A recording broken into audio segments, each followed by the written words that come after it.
దర్శి నుంచి ప్రస్తుతం YCP MLA Maddisetti Venugopal ప్రాతినిధ్యం వహిస్తున్నారు. గత ఎన్నికల్లో టీడీపీ అభ్యర్థి కదిరి బాబురావుపై 39,000 ఓట్ల మెజారిటీతో ఆయన విజయం సాధించారు. ఇక్కడ కాపు రెడ్డి సామాజిక వర్గాలు కీలకం. ఈసారి వైసీపీ నుంచి బూచేపల్లి శివప్రసాద్ రెడ్డి లేదా సిద్ధా సుధీర్ పోటీ చేసే అవకాశాలున్నాయి. పొత్తులో భాగంగా ఈ సీట్ జనసేనకు వెళ్లే అవకాశం ఉంది. అందుకే ఇక్కడ టీడీపీ ఇన్ఛార్జిని కూడా నియమించలేదు. నియోజకవర్గంలో అభివృద్ధి లేకపోవడం వైసీపీకి వ్యతిరేకత ఉంది. ఎమ్మెల్యే మద్దిశెట్టి వేణుగోపాల్ ప్రజలకు అందుబాటులో ఉండడనే పేరుంది. ఎమ్మెల్యే కాపు సామాజిక వర్గానికి చెందినవాడైనా కాపులను దూరం చేసుకున్నాడు. రెడ్లు కూడా ఎమ్మెల్యేకు దూరం అయ్యారు. ఇక్కడ రెడ్డి తప్ప అన్ని కులాలు జనసేనకు సపోర్ట్ ఉన్నాయి. బాలినేని జనసేన అభ్యర్థిగా ఇక్కడి నుంచి పోటీ చేస్తాడని టాక్. జనసేన గెలుపు ఈజీ అని నియోజకవర్గంలో టాక్.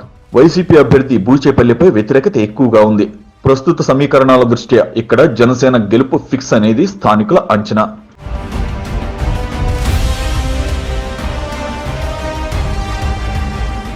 ఈ వీడియో మీకు నచ్చినట్లయితే లైక్ చేయండి, షేర్ చేయండి, ఛానల్ని సబ్స్క్రైబ్ చేసుకోండి.